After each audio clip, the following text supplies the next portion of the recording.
Hey Cali gang, what to do? So today we're going to be talking about the infamous R&B group B5. All right, from Juicy Pop. Shout out to Juicy Pop. I love the channel, and you guys always give me something to watch and react to. All right, but yeah, let me know what you guys think. Did you guys remember this group from back in the day? Is this your first time hearing about the group? But before we even get into it, please like, comment, subscribe, hit the bell notification so you know if it's when I post it up to date. All right, help your girl's dream come true of becoming a full-time YouTuber. All right, we just hit 1,000 subscribers, and we got some more goals to reach before we make the transition to a full-time YouTuber. So help me reach the goal. It's free 99. Subscribe, hit the bell notification, turn the notifications on, like the video. All right, but yeah, so I remember this group from back in the day. I had a crush on one or two of them, and I felt a little bit pervy, all right, because I was like in my teens and these guys were younger, you know what I mean? So I felt a little gross having a crush on them, but at the same time, you have to remember the way this group was marketed and like everything in between, the swagger they gave them, like, you know what I mean? Just everything. So they were marketed to be a want for girls, you know what I mean? So let's get into it.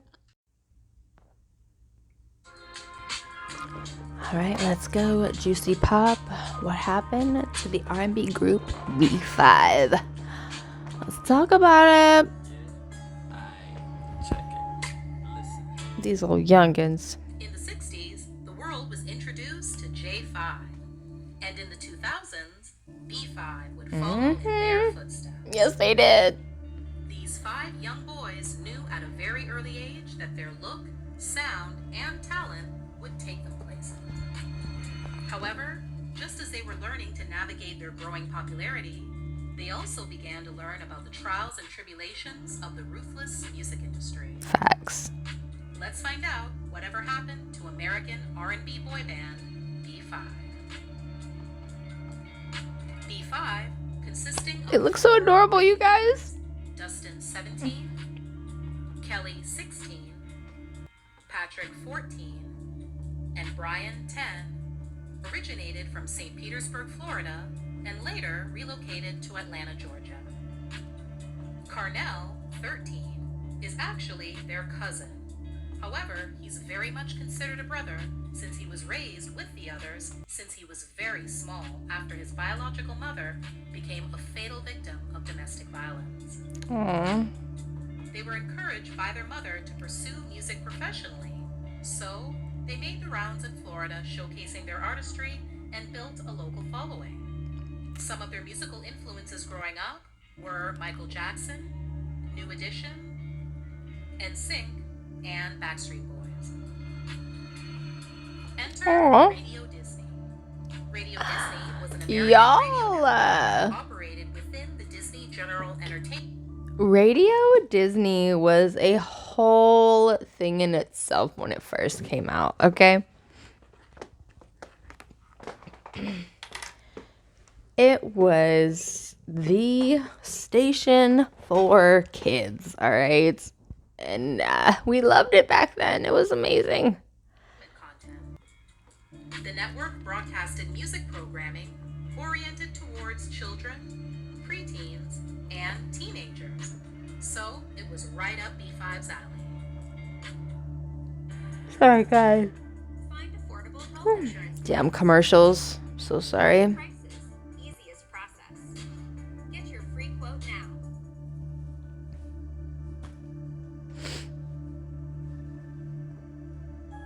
Oh, damn commercial. But yeah, let me know what you guys think. Did you guys hear about this group from back in the day? Is this the first time hearing about it? If it is your first time hearing about it, leave a like. If you do remember them from back in the day, leave a like. If you never heard of them, give it a Google. All right. Check out some of their songs. I remember like they had a couple bangers back in the day. I just can't remember what they were.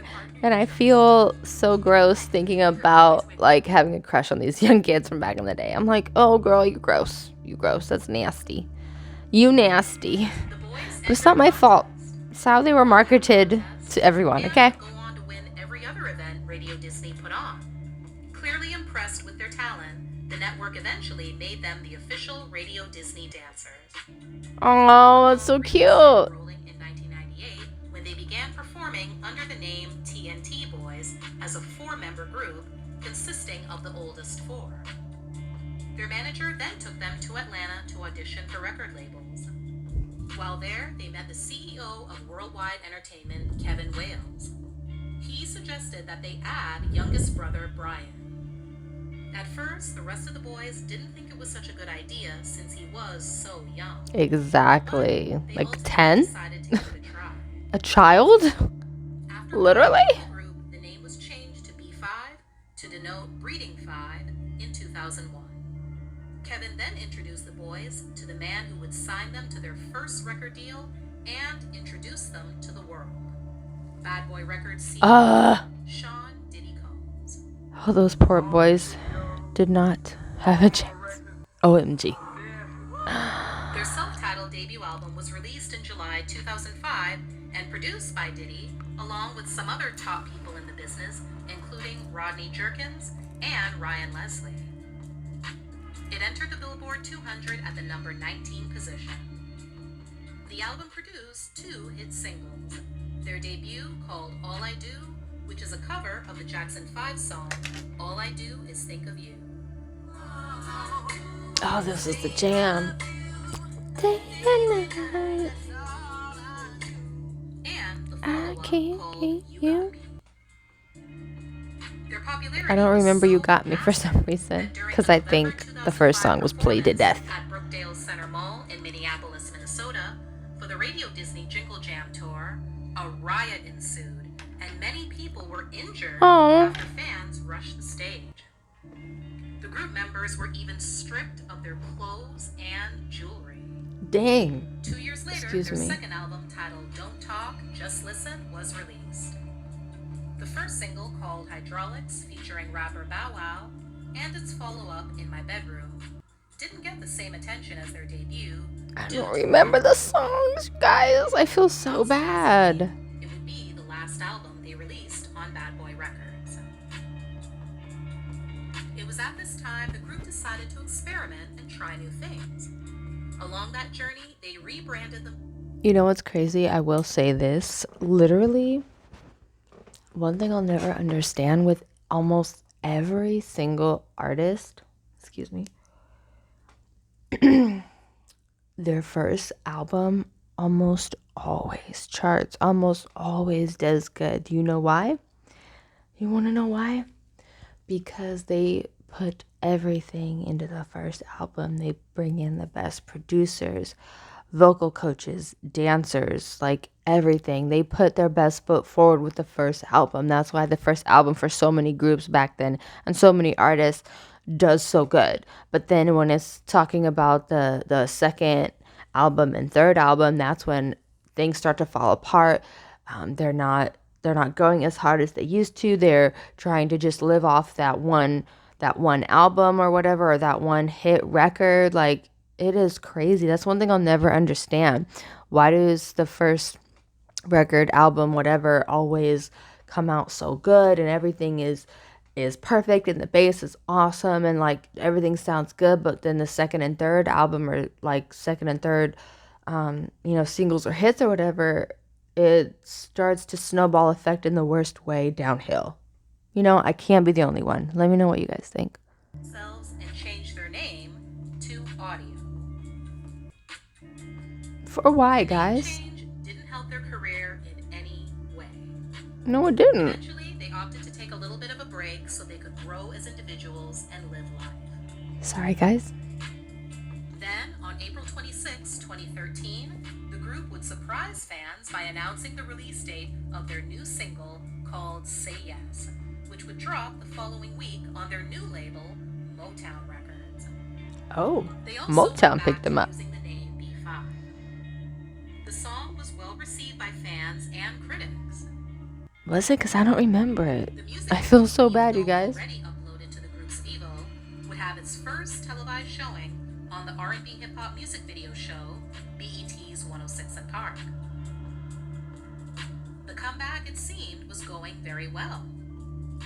They even had a new album that they expected to be released. Until, That album however, and due to internal conflicts with management, the group would separate once again. Jesus. Carnell took to Instagram in a since-deleted post, blasting Motown and speaking his truth, saying, "It's sad that we have so much talent, but we continue to go through BS all the time. Lies, false hopes, waiting and waiting continuously on labels, time and time again. The bad thing is that our inner team sucks so bad. Sorry. We can't even move like we want to really without the label." So sad. Then he goes on to plead to the real B5 fans to post outside Motown's head office in Manhattan to see what's good. In a December 2015 interview with Rated R&B.com, Hold the phone. Did he really think the fans were gonna do all that? Like, for real?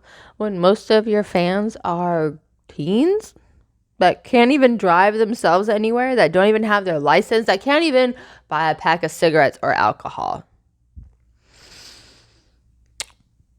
Sir, have several seats, please. Brother Dustin commented on what the group learned from the experience.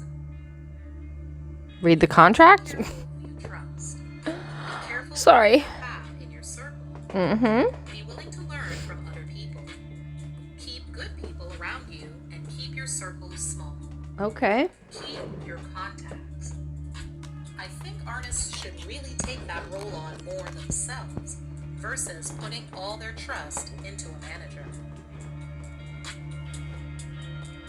Yeah, Dustin I mean, began his solo career kinda, with yeah. the release of his first single called Pay It Forward off his EP titled Different at the end of 2015. After his poor management experience as well with B5, he chose to go the independent route and create his own entertainment company. Okay. Was it successful, though? Patrick and Kelly would follow in Dustin's footsteps shortly after. Patrick dropped his first solo track, Here We Are, in the latter part of 2016 in anticipation of his EP titled New Breed.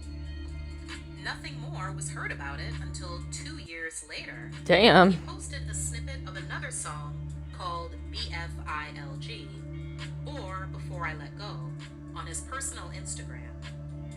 It includes a sample of the song of the same name by R&B soul band Maze. Kelly, now going by the shortened Kel, also debuted his first solo track, Don't Know How to Dance. His EP, titled The Artist, was released to iTunes in October 2016. After 5 years, B5 reunited in 2018 and dropped their comeback single called Do That. What? I don't remember any of this. The group announced that their new EP, titled New Jacksons, would be released that summer. The album comes from the group's lifelong inspiration from the Jackson 5. To coincide with the album release, they also dropped their second single called Wave. The timing couldn't be better, since a couple of months prior, B5 made a surprise appearance on B2K's The Millennium Tour and received an amazing reception from fans. Interestingly enough, the tour was B5's idea. They pitched the idea to B2K and encouraged them to reach out to other artists to see if they would be interested. The next thing B5 heard? Hold the phone, y'all. So, I remember the little B2K tour, a few years ago.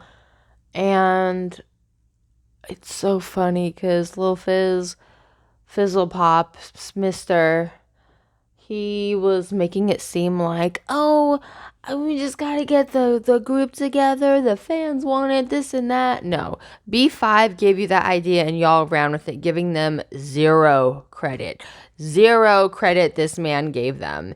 And you know why? Because they were young kids, you know what I mean? Like,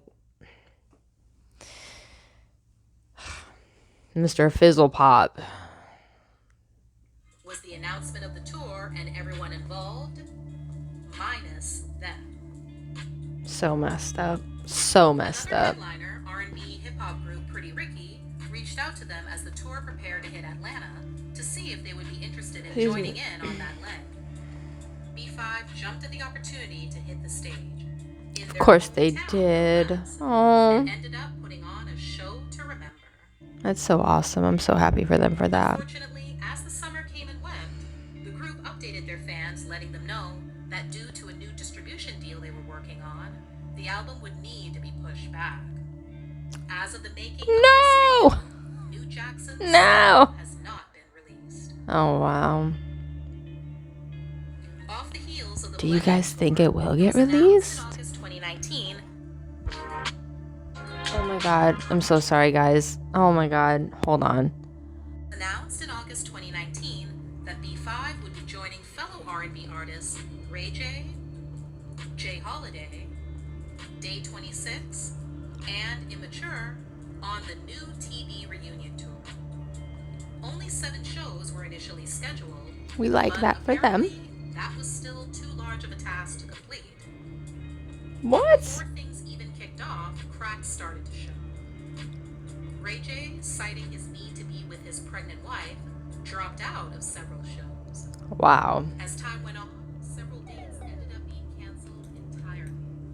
There wasn't any official word as to why. That's so but fucked many up. speculated that it was due to low ticket sales. Was it? J.Holiday I don't know about took to that. Instagram I don't know about to that. his frustrations and disappointment with how everything was being handled. Ray J. B5. And Johnny, Kevin, Devon, whatever your name is, start reaching out. Y'all, J.Holiday is like 40 something, saying FB5 and Ray J. What is the real problem, sir? What's the problem? What's the real issue? Seriously, what is it? People thinking they're gonna hear about it because you're gonna have to cross our path, bro. You will get you and your group beat them. First of all, Okay. you talking about? I don't even know what he mad at me about, or mad at me and my brothers about. B5, I have no idea. This is new to me. This is news. But even besides that, it's like you can't sit there and just be talking and talking crazy and calling us out our name. We don't even know what the on. So at this point, Exactly. Like, what is happening? You know what it is. You can pull up. I think we both in Atlanta. I think he in Atlanta. It's whatever. Damn. July 19th, 2020 marked the 15-year anniversary of B5's debut album. Wow. Brian took this milestone moment to make a since-deleted Instagram post shit. acknowledging the special day and also blasting Bad Boy for ripping them off. Oh, wow. We made about 99.9% of all our income from live performances and merchandise. Until this day, I've never seen a penny from any of our B5 commercial Wow. albums for years. We reach out to lawyers, advisors, and even TV networks for a chance to help us or tell our story, and no one ever touched it with a 10-foot pole. So here I am, Wow. telling my story, my truth, and not from a woe is me perspective, but as an example for the next generation of young artists to write and own your content. Facts. B5 Facts. isn't the first act to complain about not getting their coin from Bad Boy. Really not. Many other artists, such as rapper Mace and R&B group 112, have all spoken about not being fully compensated for their publishing. Wow. Diddy, however, wasn't the only person to be called out. Patrick also chimed in on Brian's post and confronted Disney Ooh. about not paying Kelly for a rap he wrote for their song, Get Your Head in the Game, off the soundtrack for the musical television film High School Musical. This was a Wow. what they had to say about their former boss just 1 year prior. Jesus. When they were making the rounds promoting the new Jackson's album, they only had positive and very diplomatic things to say about Diddy and their time at Bad Boy when asked in interviews.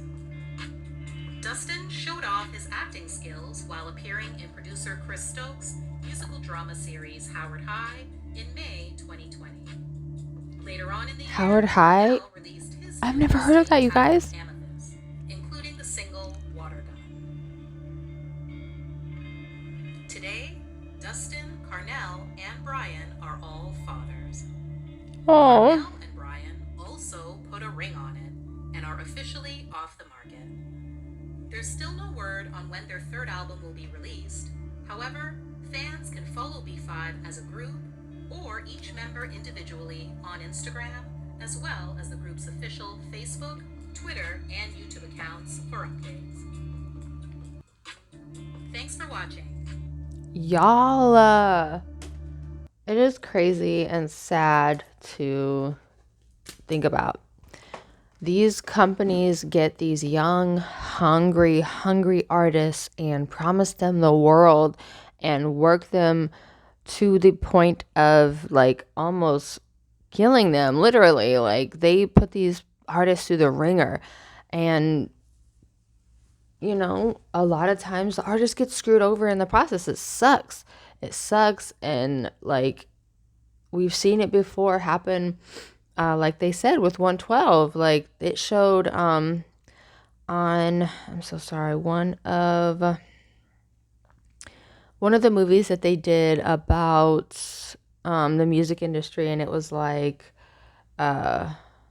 it was about, I can't remember what music group, but basically they signed with another artist, and you know, the people that signed the contract were calling like, hey, what's going on, this and that, and they're like, did you read the contract, because technically you owe this and that, or like, you know what I mean? Like it was just all BS and craziness. But yeah, like Surviving Diddy docuseries needs to come out, like point blank, period. Everybody needs to come together, pull their notes, pull text messages, emails, everything, lawyer up, and write the book, come out with the series. Netflix, Hulu, HBO, somebody pick it up, like for real. Get it together. This is crazy. This needs to be studied, like for real. But yeah, let me know what you guys think. Please like, comment, subscribe, hit the bell notification so you know if I when I post, get up to dates. All right, possible giveaway coming at the end of August. Bye, guys.